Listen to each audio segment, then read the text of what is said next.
welcome to Your Hometown Solutions. I'm your host, Jean Newell with Waterview Realty. And in the studios with me today is my co-host, Jonathan Lack. Hello, Jonathan. Hello, Jean. Thanks for having me back. Boy, do we have a great show. And we're going to be talking about home safety. You know, we always talk about something to do with your home and real estate. Let's just give them our little slogan, Jonathan. We cover everything from foreclosures to Feng Shui. And in the studios with me today, I have two handsome gentlemen, Alan Clark and Alex. And pronounce your last name, Alex? Candalerio. Candalerio. Sounds like candelabro. Is that a derivative of candelabra, or what do you know? Sure, that works. It's actually it's Spanish for candle maker, I assume. Oh, candle maker. Okay, sure. And they are with the Cocoa Fire Department, and they're in uniform, ladies. And we do have photos available. That's a fire. Do you have a firefighter's calendar? No, we do not actually, but that's a good idea. We'll definitely keep that in mind for y'all. There you go. We're always looking for the firefighters' calendars. We have something special to announce, and then we're going to get into fire safety and some great tips for you as a homeowner. But let's talk about the event coming up on September the 9th. It's called the Memorial Stair Climb Event. Alex, tell us a little bit about that event and what it's involved. Okay. The event, we wanted to pay tribute to the fallen firefighters from September 11th who climbed the World Trade Center towers to attempt to rescue as many people as they could. This idea was kind of Alan's brainchild about a year and a half ago, and he came to me and some of the firefighters, and we wanted to pay tribute kind of on our own, do a stair climb of our own to pay tribute to them. But then we decided that this is something that all the citizens should share in too, because we all felt that tragedy that day. Mm-hmm. So we kind of came up with this event. Last year we ran it for the very first time, and we had about 500 citizens come out and join us and essentially climb those flights to pay tribute to those fallen firefighters with us. So in the event, you actually climb 110 stairs. Is that correct? That's the goal. Obviously, certain people can't climb quite that far, but certainly come out and give your best attempt, and everybody's welcome, regardless of level of fitness or anything like that. It's kind of like a 5K or running a marathon or something. It's a personal fitness goal that's totally unique to this area. We're the only people that do it. And where's it going to be held? It's at Cocoa High School's football stadium. So the stadium itself has how many stairs? Is it? Because you go 10 times. You go through the stadium 10 times. Each time through the bleachers, there's a certain track you follow. I see. That we have mapped out with some arrows on the ground and everything like that. Each time through is 10 flights of stairs. And then you start back at the beginning of the bleachers and you go through again. Right. And that is really, people don't realize that the firefighters on 9/11 had to make that trek up. There's no elevators, because that's another tip. If there's a fire in a high-rise or anywhere that has elevator, you never want to get in the elevator. Right, and for them, the elevators weren't working, even if they decided to take the elevators because of the damage to the building. One question we had from one of our call-in people actually listening to the show already is, during this run, does anybody carry anything? Is it any rucksacks or anything like that? So the firefighters themselves are going to be in full bunker gear with air packs on. Wow. Those are the funny tanks you see on our backs. And the whole outfit weighs about 40 to 60 pounds. Really? Mm-hmm. So they'll be doing, ideally, the 110 flights and 40 to 60 pounds. Correct. That's correct. And then a lot of the citizens that come out choose to wear a weighted vest or a big backpack or something, just to make it a little more challenging for them and to try to simulate the idea of wearing firefighter gear. Do you have any idea, you had said like a 5K, but any idea what the distance actually is? Obviously it's stairs, so it's a different animal entirely, but it's 2,200 steps up. 2,200 steps. Wow. So if you think about your house, it's usually 14 steps or so. If you think about a high-rise building, usually it's 20 steps per floor. So we're doing 2,200 steps. I'm imagining some things from my youth that I don't know that I'd want to try right now, but back in law school, I used to run the stairs at the swamp at the University of Florida, but not 10 times around. If I got around once, I was happy, and rarely did that. And then also I had a friend who lived on very silly thing. They lived on the 14th floor, but it was really the 13th floor because we don't have 13 floors. Right. And I used to always, when I'd go visit, I'd always go up the stairs. But again, that was 14 or 13 flights, not 110. So that's an impressive event. That's great. You find many people finish. I mean, of the 500 who appeared last year, a huge portion of them were able to finish. That's excellent. Just the race day kind of adrenaline made people go a lot farther than they expected to go. And, of course, we obviously had a lot of really fit people there in the first place.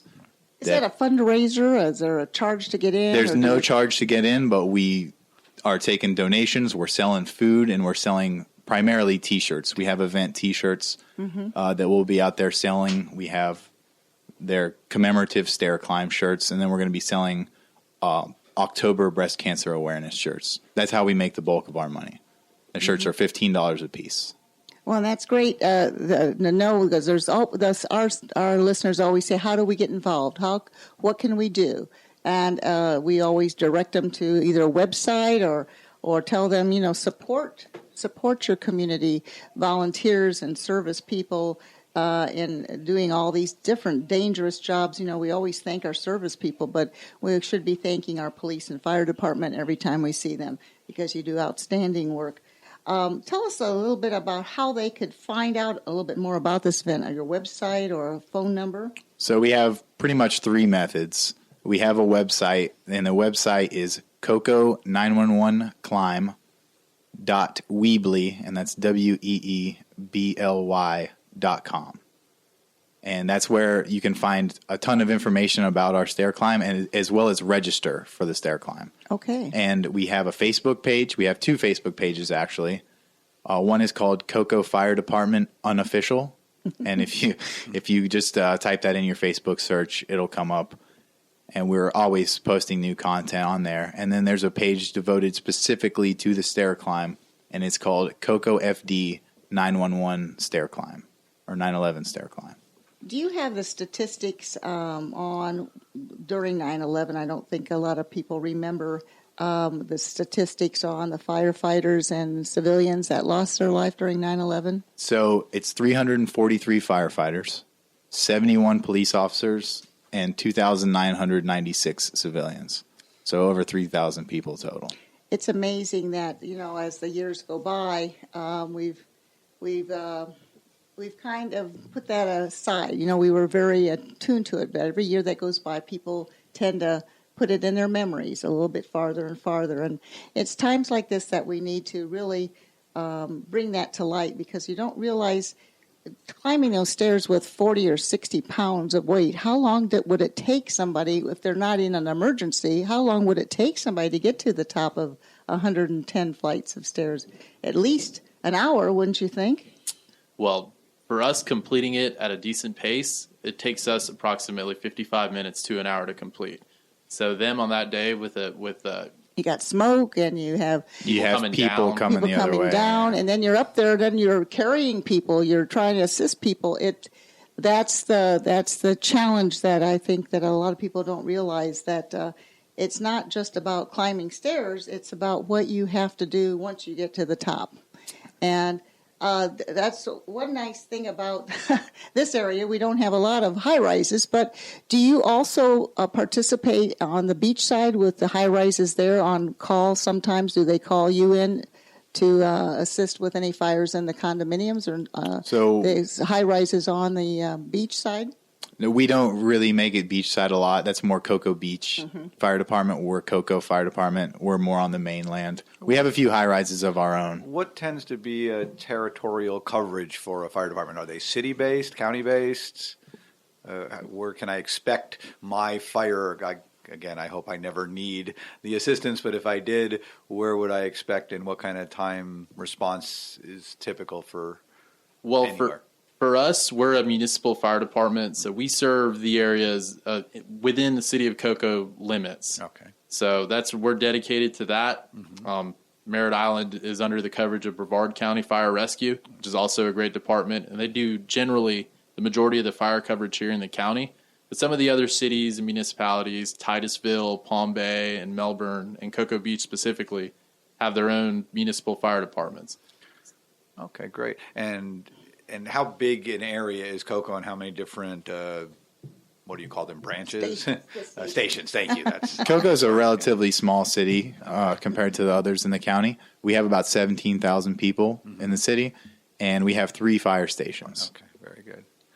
All right. And when it's covered by the county, or new question, the difference between, I understand Cocoa is you guys are full-time employees, or you're employees of the fire department, and I know there are also volunteer fire departments. What constitutes the difference? Obviously, volunteerism, but what would be the difference between you as what I'll call professional firefighters versus a volunteer fire department? So with us, we're fully staffed 100% of the time career fire department. So we have a certain amount of people that are on staff ready to respond to calls at any given point in time, 24/7, any time. So we're here, we're dedicated to the city of Cocoa, and its citizens can expect us within 5 minutes at any given time. You know, a lot of times people have an address that says maybe Cocoa, but they're out in the county. So in that particular case, then the county fire department takes care of them, even though their address might say Cocoa. Yes. And believe it or not, we have a lot of people that call us from Port St. John area that have a Cocoa address that think that we're the department that responds to their calls. So we're bordered on the south by the city of Rockledge at Rosa L. Jones Boulevard.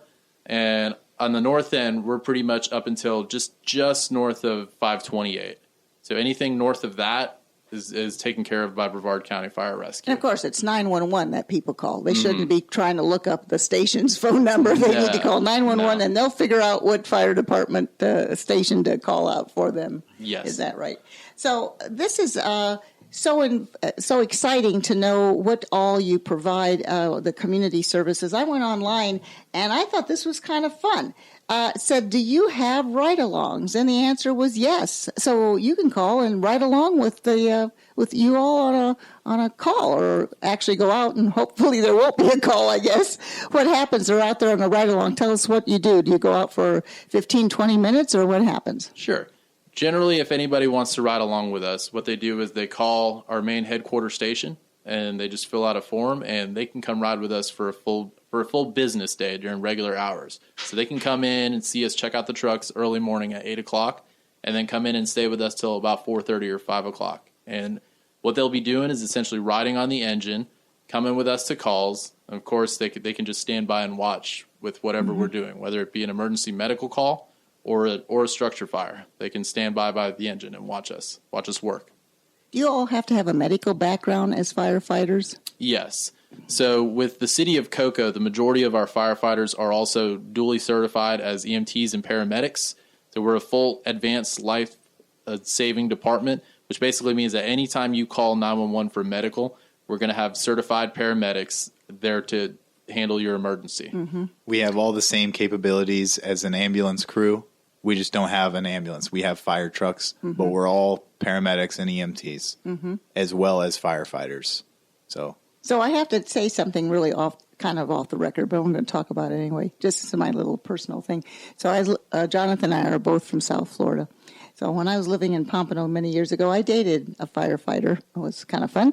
And his station was right down the street from where I worked. And I worked in a showroom, a car showroom. So I was right out there where I could see the street. And when he would drive by, he'd always wow, wow with and of course everybody in the whole place would call me and they'd say, Sonny just drove by. I go, yes, I know. So that was his little embarrassing moment for me. So that's my little personal story about firefighters. So we love you. Thank you. Thank you very much. If I may, what is the difference between an emergency medical technician or EMT and a paramedic? this one. So, Sure. yeah, an EMT, emergency medical technician. That's typically 1 semester of school, and it certifies you to the basic life support level. And when you become a paramedic, that's a whole nother year to a year and a half of schooling beyond EMT school, where you're trained in advanced life support. So you get cardiology, IVs, medications, all these things. So a lot of the things that you see done in the hospital, maybe on TV or in real life, we're actually doing out in the field in some crazy conditions. You know, it's always very impressive to me. I am very much not a medical person. It's definitely not my thing, but my son is very interested in going into medicine, and I don't get it, but I obviously will support him in it. But it's, again, thank you guys for your service, as it were, because it's always great to have people like you who are willing to do the stuff that I would not be willing to do. We appreciate that. Now, what is the difference? You sometimes hear this on the news. It was a 3-alarm fire. And a lot of people don't know what that means. Does it mean the alarm rings 3 times? No, I think it means something different than that. Tell us what the difference between a 2-alarm, 3-alarm, 4-alarm fire means. So a 1-alarm fire, that's your typical house is on fire, right? So for a 1-alarm fire, we send 3 engines and 1 ladder truck. So if you get a 2-alarm fire, that's everything just doubled. So you're going to get 6 engines and 2 ladder trucks. And then the alarms can increase from there depending on the size and intensity of the fire. So if you end up with a 3-alarm fire, you're getting 9 engines and 3 ladder trucks. So that's what the alarms mean. It's just 1 alarm is a set and how many, number of units, and then they increase from there. It's per, like, station would be, 3-alarm would mean 3 stations, basically. No, the 3 engines come out. And you have 3 engines per station, is that what we have 1 engine per one station. So why would they send out 3 engines for a typical fire in a house? So believe it or not, fires are extremely manpower intensive. They take a lot of effort. They take a lot of guys to put out. So you have some guys making entry to actually put out the fire. You have some guys searching through the smoke-filled house, trying to find victims and things like that. You have other guys hooking into hydrants, bringing a water supply into the fire trucks. You have some people staying back, commanding the whole incident. So there's a lot of people involved on fires. And how many men did you say per truck? 3? Typically 3 in this county. Mm-hmm. Now, one of the things, again, that this show is about real estate and things that affect it. Of course, we like to go broad and bring in a lot of different areas that people don't think of. But as a real estate show, what are the things that would affect home safety and how somebody should keep their house in order, to protect themselves, obviously, fire extinguishers, smoke detectors, things like that. But can you talk generally about what would be good practice for a homeowner to do fire prevention? Okay. So some of the things we see when we respond to calls and some of the biggest deficiencies we recognize when people keep their homes in check is that a lot of times people are not religious about keeping their smoke detectors up, either with a battery in at all or with a battery that's charged and not dead. So a rule of thumb that we try to preach that's really common is to change your batteries every daylight savings time. So most smoke detectors only last about 10 years too. So in some of these older homes, those smoke detectors might not even work anymore. It's funny you say that because my home is 11 years old now, and we've been having smoke detector issues with its beeping in the middle of the night, that very frustrating thing. And I realized I have 6 smoke detectors in the house, and they're wired together. So I've just logged on to buy 6 new ones because I figured instead of changing one, I'm going to change all 6. And in doing my research, I discovered exactly that. I'm at that 10-year point, and time to replace them all. That's great that you have that many smoke detectors in your house. Typically, we find maybe 2. Yeah, it's frustrating, actually. It's inside in a room and outside a room, and they beep, and you never know which one is beeping. But again, of course, it's good for safety. Absolutely. What are you finding is the cause of most house fires? By far, and it's not even close to the number 2. It's a pot on the stove. Somebody puts some food on the stove. They're heating up the oil. They're heating up the pan or whatever. They forget about it. They leave the house. They go do something else, and it starts a small fire in their kitchen. That or they left something in the oven and they forgot about it. That is by far the number 1 cause of house fires that we see. Mm-hmm. I would think that that's a thing to bring up to. We've had elder care professionals on the show as well, and that's one of the biggest challenges they have is when people are living alone and they get a little older and then they get a little bit more forgetful and they leave the stove on. And that's usually some early signs that they might need assisted living. So that's interesting to know that. It used to be years ago smoking in bed, and a lit cigarette, but that I guess that's not happening as much anymore. We don't see a whole lot of that. I'm not saying we never see it, but it's certainly not nearly as common as food left unattended. What about fire extinguishers? Is there a rule of thumb on having them, where to have them, how often you should check them, that sort of thing? Well, what I would recommend, there's not definitely a rule of thumb, but just in terms of a regular house size, at least have one for every 2,000 square feet. So, I mean, you can cover a lot of ground with a fire extinguisher, but a 2,000 square feet house, if your primary concern, if you have a fire in your home, is just life safety. Just get out, have an escape route, and get outside of the house. Because you can replace property, but you can't replace life. But if you happen upon a small fire in the dryer or something, then have a fire extinguisher that's, for every 2,000 square feet that's readily available. And if we recommend, just let us do it, call us. That's what we're paid to do, and we're glad to do it, and we're good at it as well. So just, call us. But if you really want to try and put it out, then sure, having one fire extinguisher for every 2,000 square feet is a good rule of thumb. And there's different kinds of fire extinguishers also. There's some that you should use in the kitchen and some you shouldn't use in the kitchen. Explain the differences of the makeup of the fire extinguishers. So generally when people go to buy a home fire extinguisher, it's one for general materials. So I won't go into technical aspects of them, but usually if you go buy a fire extinguisher, it's got a picture on the outside of the extinguisher that tells you what it's for. Paper products, wood products, and that's generally called a dry chemical extinguisher. That's the standard run-of-the-mill. That'll cover most of them. But when you're getting into grease fires and the type of extinguishers you'd probably find in a restaurant, they're called Class K. And that's not something that I would recommend everybody have in their house. At this point in time, you're running the risk of getting burned, by splatter. And at that point in time, it's a good idea to call us. Right.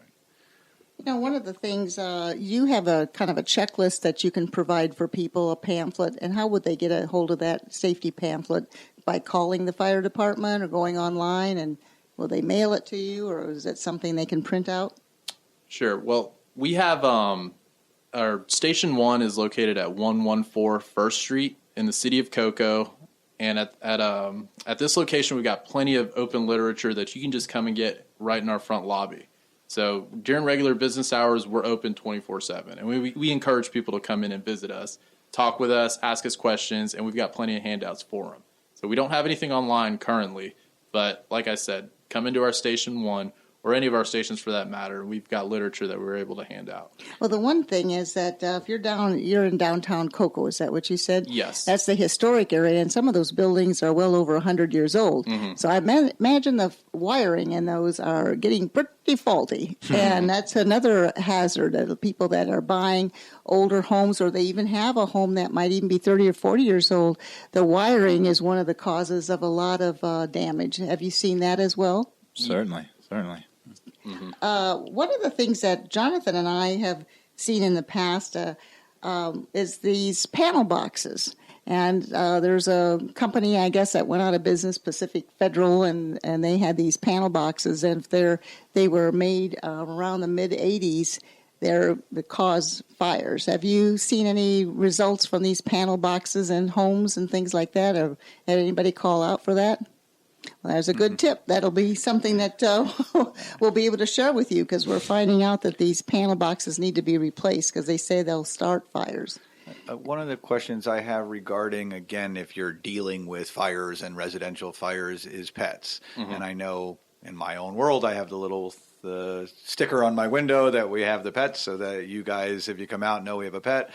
My family's older now, so we're all probably sufficiently wise, but when we had young children, I could envision my son, being more concerned about the dog than himself and things like that. How do you attend to or deal with that kind of pet situation? Do you guys? So our first and foremost thing we go to a fire for is life safety. So if it's a human, obviously it takes priority over a pet, but we're also looking for pets. And we save plenty of pets. Usually cats. Dogs are a little bit, smarter, I guess. They get out of the building. Yeah. Typically, they follow their owners. Cats, they like to hide. So we're always searching for cats. Sometimes we've even had guinea pigs and little interesting animals like that. And they go under the bed. That's where they like to hide, right? Or stay in their cage for like the guinea pigs, yeah. No, the cats will disappear. Hide under the couch, go under bed, absolutely. We've saved a lot of cats. Turtle in a tank. We'll come and get it. Okay. Yeah, we'll come and get it. We'll take the whole tank. All right. We'll bring it out to you. Have you had any of those interesting, you see them sometimes on YouTube, any interesting stories where you've saved dog and its puppies or anything like that? Has anything like that happened recently? So this guy right here. And he's pointing to... I'm pointing to firefighter Alex Candalerio, who was on a crew that made one of the world's most famous pet rescues on national news. Was seen on Facebook, I think, somewhere around 50 million times. Really? Well, let's hear about that. So, yeah, that was actually my first year. I think I'd been on the job about 8 months, and we got called out actually to a county area. So, as we were talking about earlier, we cover to the end of the city bounds, but sometimes we have mutual aid agreements with other surrounding areas. So, and the county asked us to come out because they had a report of dogs trapped in a storm drain. So we went out. This was just west of the city in front of Bob Steele Chevrolet, and we had 3 pit bulls that somehow found their way into the storm drain and then couldn't get out. And luckily, one of our officers was driving down the road, heard them barking from his car, pulled over, saw them. Their heads were barely, their noses were coming out of the storm drain. So he called us. We worked closely with Brevard Animal Services, and we were able to remove the storm drain. I guess the dogs had gone in there to chase like a possum or something. So we just did our jobs. It wasn't anything special to us. We went back and rescued 3 pit bulls out of this drain and thought nothing of it. We went back to work, 10, 15 minutes later, and next thing we know, I've got family calling from California telling me that they saw us on the news about, rescuing 3 pit bulls. Were these grown pit bulls or yeah, puppies? They were full-grown pit bulls. You have to reach your arm down into a drain on a pit bull to pull it out, and you don't know if these are friendly pit bulls, and usually they're panicked by that time anyway, no matter what kind of dog it is. Well, good for you.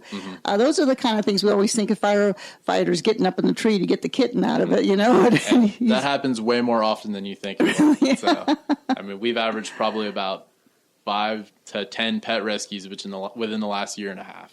Wow. So it's really common. Literally just get up in a tree and... That happens quite a bit. So you do a lot of things that aren't technically fire related. They're rescue related. And sometimes you hear about people in other states, but I suppose it happens here too, where a child falls into a well or something like that, or an open pit. They're going to be calling the fire rescue, right? Yes. Absolutely. I had one call where a kid climbed a tree too high and was afraid to come down. So we actually climbed up into the tree. It wasn't to save a cat, it was to save a kid. And we were about 25 feet up in the tree. Oh, my. And we carried the kid down. Do they still use, when people have to jump out of buildings, do they still have those big, looks like trampolines that they hold on to? What are they? No, I don't know of anywhere that has those. No. They just use the ladder now. You come down on the ladder. Yeah. Technology has definitely advanced. That's right, yeah, because I wouldn't want to be jumping into one of those trampoline things. But it's been such a pleasure having you on the show. And there's all kinds of tips that you need to know about. We've got about another maybe 30 seconds a minute. You all train the youngsters at the schools. You volunteer to go to the schools and talk about fire safety. Is that correct? Absolutely. We're always in schools teaching kids about fire safety, teaching them just about our jobs. That's great. Do you have the Boy Scouts or the schools visit the fire stations? Of course. We have a lot of visitors. What would be 1 or 2 of the big tips that you want the youngsters to know? Okay. If you have an emergency or you have a fire in your house, the biggest thing we tell the kids is that we're in this big gear and we're breathing funny because we're on air. It's just not to be scared of us. So we're there to help and we're there to get the kids out. But before we even get there, the biggest danger in a fire is the smoke. So not to breathe in the smoke, to get low and stay low to the ground. And when there's firemen in the house, call out, yell out for help, and we'll be there to help. Thank you so much, gentlemen. You have been listening to the wonderful Cocoa Fire Department, Alan Clark and Alex Candalerio. Is that pronounced right? That's close enough. You better say it correctly then. It's Candalerio. Candalerio. And they've been joining us on Your Hometown Solutions. Jonathan Lack, thank you for joining us today. Thank you, gentlemen. Any sign-off? No, just be safe out there. That's right. Be safe. And come to the event and go online and check out it's called the Memorial Stair Climb event, which is coming up on September the 9th. And that's still at Tiger Stadium, is that right? Yes, Tiger Stadium, Cocoa High School, September 9th at 6 p.m. Thank you again, gentlemen. And this is Jean Newell signing off from Your Hometown Solutions. Bye for now.